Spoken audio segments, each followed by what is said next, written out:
Good morning, YouTube. It's another week in running our dealership, and there's a bird in here, and he's pooping on all of our Ferraris. So are you recording all of the nefarious activities? If you're new to the channel, my name is Dan, and over there is well, he's there. There's Josh. He just got back from checking out a car that we bought, so we should have that car here soon. It's another Ferrari. Yes, finally getting some more Ferraris. And like I said, there is a little bird in here. He flew in yesterday, and he's crapping on all the cars. And we tried to shoo him out all day yesterday, and he would not leave. So now there is bird crap on about half the cars in the shop. Oh, there he is. Look, little bastard. Hey, you, go. See? He just stays up there. He won't come down. All right, well, we'll have the doors open and see if we can get him to fly out. Probably have to come here at night and turn off all the lights and open up all the doors and see if we can shoot him out of here. Well, now I need to clean up some bird poo. Anyway, it's Thursday. We got the live stream tonight, and I'm editing videos so that you guys can enjoy that. Join us on the live streams every Thursday at 8 p.m. Central. Well, if you didn't know, these videos are kind of day in the life series, come out on Saturdays. You gotta do a lot of work on both of those two cars. Just got a deposit on the Roush, so that's all set. Brad's car is all done, and Jay's here. Jay just redid the leather dashboard on that 430. I wanna see that leather. Actually, let's go check it out right now, because I'm excited to see that. The leather looked terrible. So it's not quite done. It's getting there. Getting there? I gotta do some adjustments on it. Oh, the new. Yeah, I put the vents up in there, and then I gotta clean up a little bit more up over here. Nice. So it will be there. A little bit of steam, a little bit of this, a little bit of that, but she's back. All right. Gonna take a break from editing and go grab lunch, but we're gonna use a paper clip to troubleshoot the 1970 Mustang. So the blinkers aren't working, and there's something up with the wiring or something, or maybe the switch for it is busted. I don't know. Paper clip. Well, we got the hazards. Were they already hazards? Were already working? So the hazards work, and they share the same circuit, except for here on the 6-piece. So something is not allowing the circuit to continue. It's not working with the paper clip either. Strange. Now turn the hazards on and then try to jump it real quick. See if you get power through it. Check and see if it's got power. Yes, and I usually have all those things flashing. Let me check over here. Oh. Got power there. The light blue's got power right there. So we've been trying to get the bird out, and so they got the lights off again. Hilariously, I don't know if you guys saw my short, but when I was driving home last week, I don't remember which day it was, a cow on the neighbor's property had gotten loose and was running down our road. Well, there's a cow in the road, and I need to get home. Move it, move! And so I had to wait for the cow. Well, they just said that the cow came up on our property and was wandering around on our property, and then one of the construction vehicles working on the new road drove by and spooked it, and it ran away. So somewhere out here near our place is a cow running around wild. And we still have this damn bird to deal with. Fun day. We just finished lunch. I still got to edit a bunch of videos, and Alan's cleaning up this Roush. So it's ready to go on Saturday. The car looks super good when it's clean. I love black cars when they're clean, which is about 30 seconds after you wash it, and that's it. So I feel like if you're gonna have a black car, you actually need to PPF the entire car. It's the only way to actually keep them clean. They scratch so easily and they just get dirt so easily. I guess I need to look around for more bird crap. I think we see what's wrong with Josh's car, and we think it's the clutch slave cylinder is leaking. So pump that pedal again. Check this out. So watch the little seam. Right there, right there. You see that? You can see like a tiny bit of discoloration. That is fluid trying to escape. This is the same orientation. So your throwout bearing is right there in the very corner of the screen. This is your clutch slave cylinder, and there's some seals that seal the slave cylinder to the so this is the transmission right here. So there's some seals that may have either the slave cylinder is loose and so they're not sealing totally, or one of those seals is busted. That's definitely where the leak is coming from. So that's no bueno. All right, YouTube, it's been a long day of editing and doing some other stuff, and time to head out of here. I think the bird flew out. I haven't seen him in a while, and I haven't seen any new bird shit on any of the cars, so nice. Oh, god damn it. We just cleaned the Roush, and it's already covered in a layer of dust. Son of a bitch. All right, well, we'll see you tomorrow. Tomorrow's Friday, and maybe we'll see you tonight. Tonight's the live stream, so join us on the live stream every Thursday night. We do our Thursday Night Live, 8 p.m. Central. Ask some questions, talk, have fun. All right, we'll see you tomorrow. The next day. Well, good morning, YouTube. It is Friday, the end of the week. Sometimes I like to just drive in the GT40 and get to actually enjoy it. Well, mostly I did it because tomorrow there's an event, and they specifically wanted me to bring the GT40, so I'm gonna give it a bath. It hasn't had a bath in a month or two. Then again, I haven't really driven it much in the last month or two. And of course, I get a phone call. All right, so it's been a little while. We're trying to troubleshoot the turn signals on this Mustang, and having no luck. All right, YouTube. Today went by way too fast. Unexpected events today, so I only was able to edit 1.5 videos. I was trying to get 3 done. I edited the video of me driving the Nismo, so that'll be out soon. We got a deal on the 1970. Nice. The Roush has a deposit. The buyer is supposed to be here tomorrow, so that should be out the door tomorrow. And then the 1970 should be out the door next Friday is when he's going to come back and seal the deal on that one. That actually is really encouraging that those 2 cars sold really quickly, because we were a little bit nervous about that. Admittedly, especially about the 1970. The classic cars, I think, are a little bit trickier to sell right now, more limited market, and the valuations are much more challenging. But that's it for this week. I'll be here tomorrow. I'll be making that deal happen. And then I have this event tomorrow night. I did not get to wash the GT40. What else is going on? We got, the dashboard is in on that, so that's good. Working on some other parts on that car. So, and then Josh's car, we still got to pull out the engine on it. Or sorry, not the engine, the transmission. The transmission needs to come out, so we'll be doing that next week. Yeah, we're gonna have lots of stuff happening. I was noticing, if you look at it just right, see the signs that I have a 3-year-old on the front of my car. All right, you guys. Well, we'll see you on Monday, or possibly tomorrow. I might film a little tomorrow, but we'll see you tomorrow, or Monday. Tomorrow. Well, good morning, YouTube. It's Saturday. It's about 10 a.m. and I got a buyer coming to pick up the Roush. So I had to come in, get it kind of cleaned up, and get the paperwork done, and then he's gonna be out of here. So never stops here at the shop. Anyway, I need to print out some paperwork real quick before he gets here. So I'll talk to you after he's gone. 2 hours later. Alrighty. Roush is gone. Buyer looked really happy.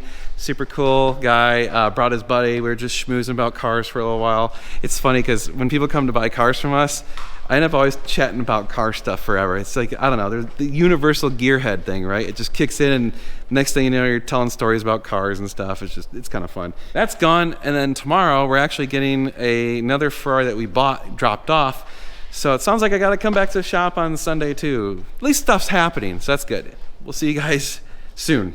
Tomorrow for sure. Well, good morning, YouTube. It's Sunday morning, and we just got in a Ferrari 360, so I had to meet the shipper. This is going to be a pretty affordable 360. So it's got higher miles. It's like 45,000 miles, somewhere in that range. And it needs a little bit of love, but it actually drives nice. I'll just do a quick 10-second walk around, and we'll do a real review of it later. So you can see it's got the world's worst PPF job ever. Look at that. I'm trying to figure out if they hired someone who's blind to do it. I can't see shit out of this thing. None of the cuts are straight. I think someone did it at home. Like, everything about it is just awful. Look at it. And it's super obvious. Like, super obvious.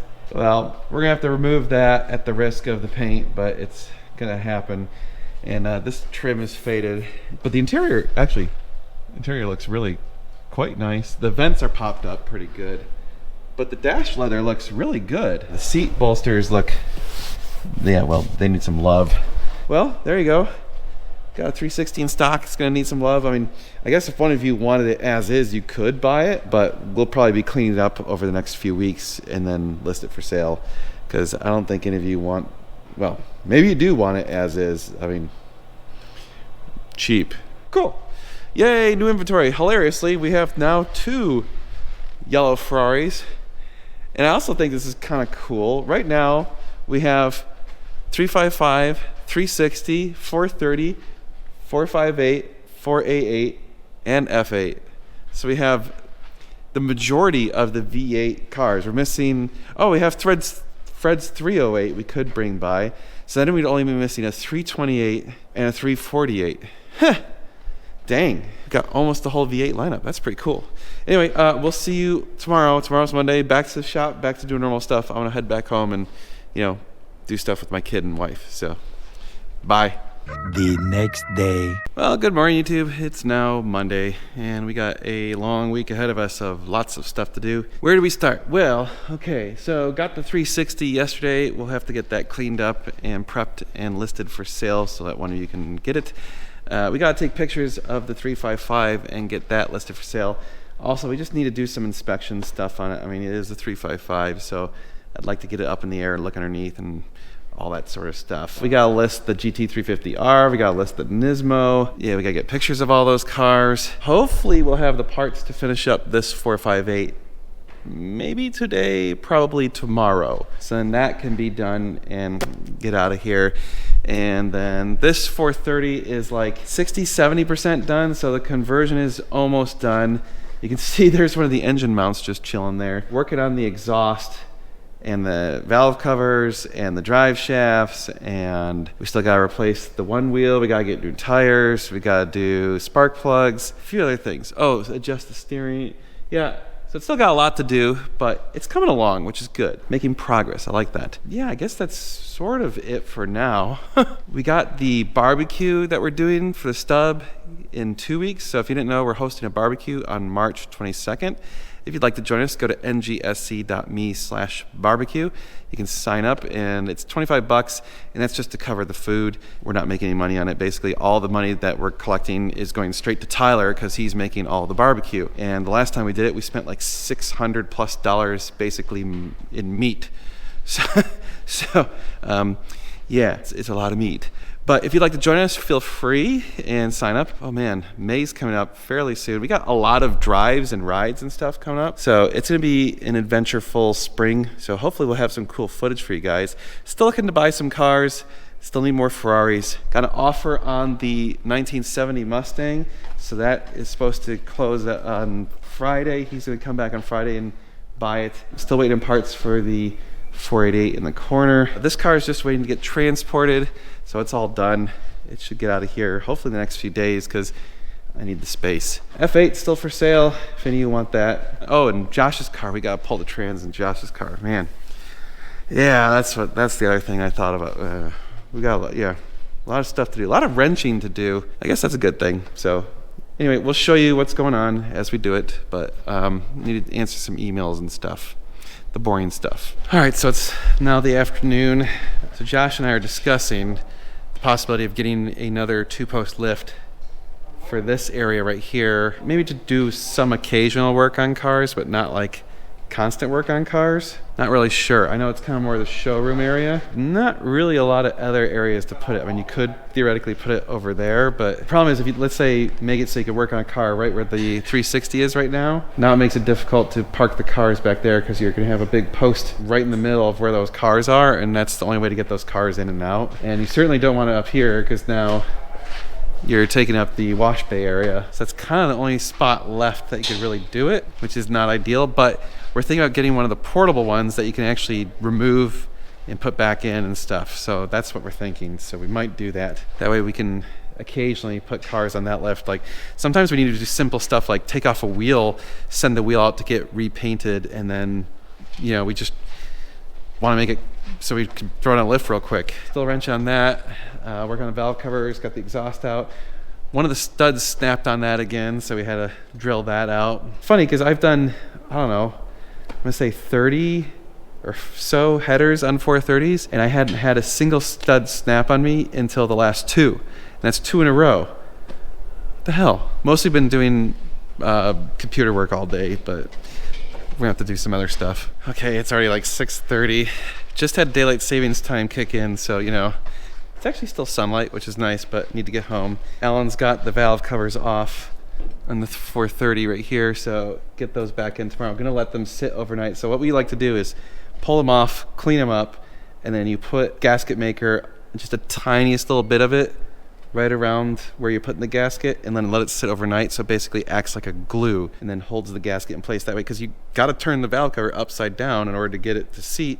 Well, if the damn gasket isn't seating nice, it falls out, and then you get all sorts of fun trying to finagle it into place and not have it get knocked loose and all that jazz. So we never got to take the pictures of all these cars. So tomorrow, I guess we're gonna be washing a bunch of cars, taking a bunch of pictures, and then probably on Wednesday, we'll be working on Josh's car, start pulling the transmission.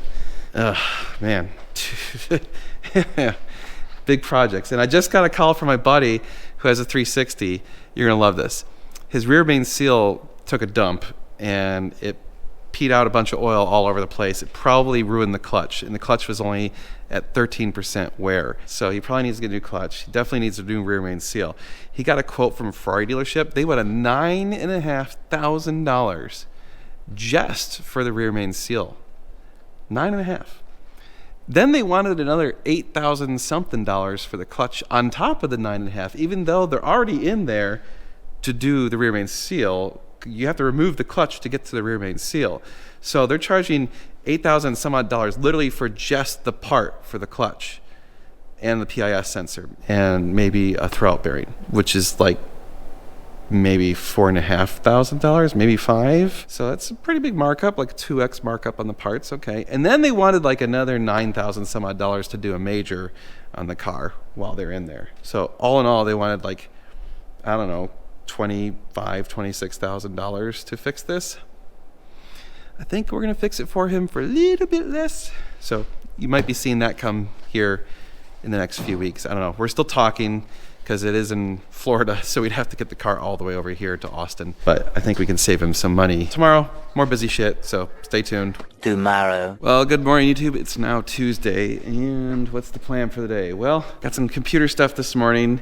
We're meeting up with a dude to discuss business plans after that. And then we need to wash a bunch of cars and take a bunch of pictures of cars because we got a list. The Nismo, the GT350, that yellow 360, this yellow 355, all need to go up on the website. Oh, and then that 430 that got converted is finally getting picked up today, although they said they're probably not going to be here till after 5, so of course, like, I don't know what it is about truckers. They always like want to make it very inconvenient. This 430, the valve covers sat overnight with the gaskets glued to them, glued with gasket maker. So we'll put those back in today and then probably get the exhaust partly or most of the way in is my guess. Still got the engine mounts and the drive shafts and a few other things. So I got to actually order some more parts. So the owner of the car was actually here today checking it out, just visiting, and we talked about some more stuff to get for it. So I got to place a few orders, so I'm going to do that this morning, just kind of do the computer stuff. And at some point, we got to change the oil on the Nismo. Okay. Sweet. Oh, and Brad's car is going back to Brad's probably tomorrow or today. You know, they never told me when I was a kid that I was going to spend a astronomically large amount of time of my adult life cutting up cardboard and stuffing it into recycling containers. It's become like a serious pain in my butt. Running a business, constantly getting stuff shipped in, we are just inundated with cardboard. It's amazing. Got to find a better solution for that. All right, just had a really fascinating meeting and brought up some really interesting ideas, some things that hopefully will grow our YouTube channel. We'll see. So I'm gonna try some experiments. So you guys might be seeing some new types of videos on the channel. I want your feedback. Let me know if you like them, if you don't like them. I have no idea how long it'll take until we actually get any of those videos out. Probably a few weeks is my guess. Now I'm gonna start washing some cars. This car is supposed to get picked up tonight, so I want to get it washed because it looks like crap. It's just coated in a layer of filth. So for sure this car needs to be washed. So I'll wash some of the other cars that we need to get pictures of. Time to bust out the buckets. All right, YouTube, it's like 5:30. So I ended up washing a bunch of cars. We got pictures of the GT350, the Nismo, the 355. Bringing back in the 458. Yeah, it's a cool shot. It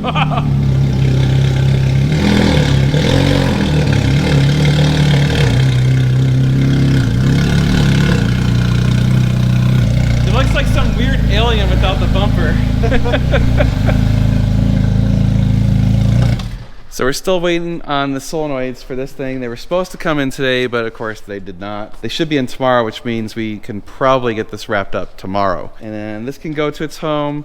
The 430, Alan has the valve covers are back in, spark plugs changed. Still got to do the engine mounts. He's working on the exhaust. I'm gonna guess 1 or 2 more days and we should have that done. And then we got to start on Josh's car. We got to pull the trans on that. And we did decide to do the turbos on the 488. We are so. an actual pure turbo official Yeah, dealer. so now. we're now a pure turbo dealer. We were waiting on that. We submitted our dealer application and we are now a pure turbos dealer. So the owner of that car is being super chill and he's not in a rush. So we want to take our time and kind of learn it on that one, doing it carefully. And that way, the next one, if someone wants us to rebuild their turbos or send them out to be rebuilt, we can say, hey, yeah, we can do this We'd like for you. to offer it as a service because Right. it's becoming a common issue on Yeah, the 488. that so- way people who are like, hey, I want a 488, but I'm scared of the turbos, well, you could send them out and have them pre-rebuilt Yeah. before they go bad. Or if you're going to start having exhaust and stuff done to it, that's probably a good time to do it too, because we're already going to be 80% of the way there, and it wouldn't really add that much more labor. Anyway, so that's what we were waiting on that to kind of get that going. Oh, yeah, and that 430, washed it, cleaned it, and it's waiting to get picked up. They were supposed to call me before 5. They never did. So, I mean, I'm going to go home here shortly, and they can just come by tomorrow if they don't call. I guess that's it for today. Hooray! Another successful day. All right. Not bad. Yeah, not bad. The next day. Good morning, YouTube. It is Wednesday, which means the auctions are going on, so we're going to try our best to probably not win anything again. That seems to be generally how it goes. I don't know, maybe 1 in 20 auctions we'll actually buy something. Most of the cars we get are actually cars that people like you guys, viewers and stuff, reach out and say, hey, I'm trying to sell my car, would you want to buy it? Or trade-ins and things of that nature. And occasionally we solicit people that are selling a car and try and make a deal, but admittedly those usually are tricky to actually get deals on. So we're gonna see if there's anything of interest. I bookmarked a bunch yesterday. There's nothing like super awesome, not a whole lot of Ferraris. It's been like slim pickings on the Ferrari world in the auctions lately. Again, I've been saying this, I think Ferrari prices are gonna start going up because I feel like there's just none on the market. The demand is exceeding the supply right now. So the good cars in the market they're selling like super quick. This 430 is all done. It was supposed to get picked up yesterday, and of course the shipper did not show up or call. Maybe it'll get picked up today. It should. I don't know. It's ready. We got to do some more wrenching on that 430 and Josh's 430 and the 48 and some other cars. So it's going to be a busy day of wrenching and, of course, watching the auctions and some other things that we just needed to kind of do around the shops. All right, let's get to it. And it's already after 9 o'clock. We need to see what's going on and if there's any cars we can acquire. A few moments later. Well, YouTube,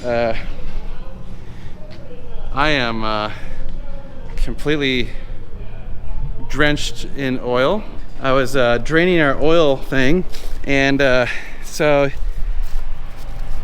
the way it works is you put a little bit of pressure into it, compressed air, and it pushes it out. Well, when it got to the last little bit, it flung out and sprayed oil. It's like way up on the building. It went everywhere. I'm gonna clean myself up now. Hope you enjoyed that. Dan's Follies. All right, I think I'm cleaned up. Might be a little oil in my ear. That was not cool. I think we're ready to start it. We still gotta do the drive shafts and a few other things, but we're gonna move it over to the other lift. Yeah, I guess we can put it on that lift, get the few things done, and then take it off that lift, and then do the bottom panels on that 4-post again. The next day. Well, good morning, YouTube. It's now Thursday, which means I'm gonna wrap up this video in the next few minutes. Where we're at. So the 430, well, finished up everything but the drive shafts and a few other small things, but it won't start. So It's got an immobilizer fault. My fear is, since we had the dashboard removed to do all of the leather on the dash, probably some wire either got nicked or didn't get connected or something. And so the immobilizers on these cars are really sensitive. So we've had where we accidentally pinched a wire for the alarm and then the immobilizer disabled and the car wouldn't start. So it cranks over, which is typically what it sounds like when the immobilizer has been disabled. It'll crank, and then no start. So it sounds like there's just no spark. So we're gonna have to dig into that. We'll get it fixed. It's just another one of those frustrations. The thing that worries me is I'm scared we might have to pull the dash again, which is going to take a lot of work. All right, well, anyway, getting that car listed. Brad's car should be going back to him today. We'll be bringing back that 458 that they were doing the PPF on. Should be able to wrap up this car today. So we got the solenoids for it and replaced those, and now they're working. So it actually has valves working. Only thing left on it is he's also having us clean up sticky buttons. So we'll get that done today. Then we put the bumper back on and all the panels, and then she's ready to go. Yeah, the lineup back there, unchanged, no new news there. So I did want to talk about something that did happen this morning, which is fascinating. So I'm sure, like many of you, you've had your credit card get stolen, the credit card number gets stolen, and fraudulent charges racked up on your credit card or whatever. That seems to happen a lot with us because we have to buy a lot of weird stuff with the business. And it's already happened twice this year. Man, it's only March and we've already had to have the credit card replaced twice. Not doing so good. Well, so I wake up and Josh is already texting me. He's like, please look at the credit card, something's up, blah, blah, blah. And so I go look at the credit card, and there's a fraudulent charge for like $1,700 and some odd dollars. They bought a Apple laptop. Here's where it gets really interesting. They actually had it bought at a local Apple store. So usually when they steal your credit card number, it ends up in, like Arkansas or Oklahoma or some random state, right? It's never close by. This is the first time I've ever had my credit card get stolen and then they did a transaction that is local. But it wasn't a swipe. It's still remote. It's still done online. They're going to have to go pick up the laptop, which also is kind of fascinating that they didn't choose the highest end laptop. They just kind of chose like a mid-tier laptop. Like if you're going to steal a credit card and get a laptop, why not just get the highest end laptop? They had my address correct. They had my name correct. They had our email address correct. And they had our credit card number.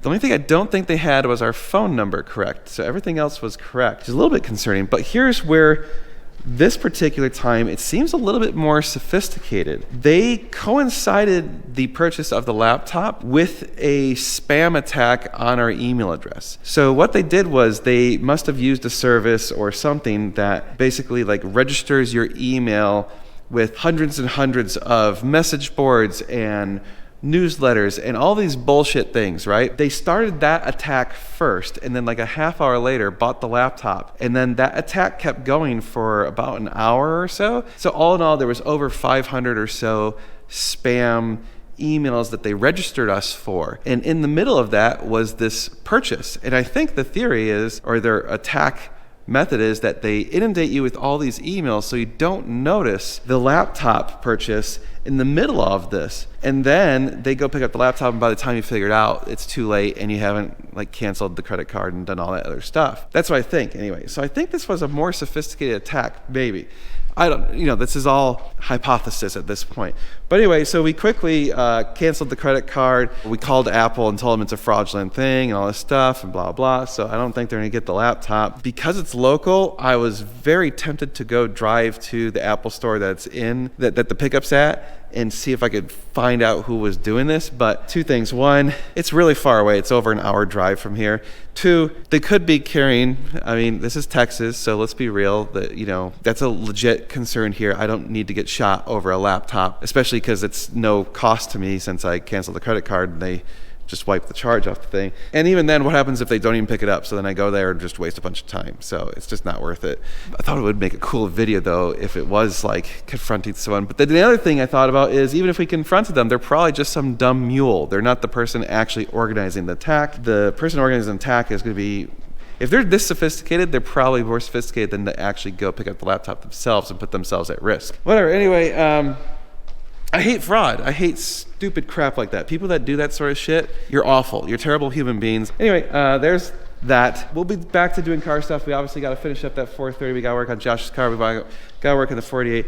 A lot of wrenching going on. So I'm going to edit videos to get this video out to you guys on Saturday. So again, Saturdays are kind of my day in the life of working at our dealership and our shop.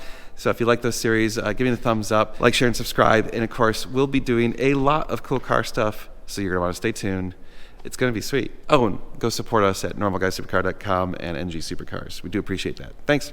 Bye. Well, hold on. I thought this video was over. I sat down to start editing, and right as I did that, another fraudulent order came through. But my credit card's already been listed as stolen and stuff, so they did decline it. But definitely someone local, because the shipping address was local. They actually put it shipping to a house here in Round Rock, which is a town that's only 15 minutes away. What I've heard is a lot of times they'll ship it to houses that are like for sale or vacant, and that way no one's there, and they'll just like wait for it to get picked up and then have someone come get the package. Yeah, this is a more sophisticated attack than some of the previous fraudulent credit card stuff we've had. Anyway, stay safe out there. Always check your credit card statements, and we'll see you guys in the next video.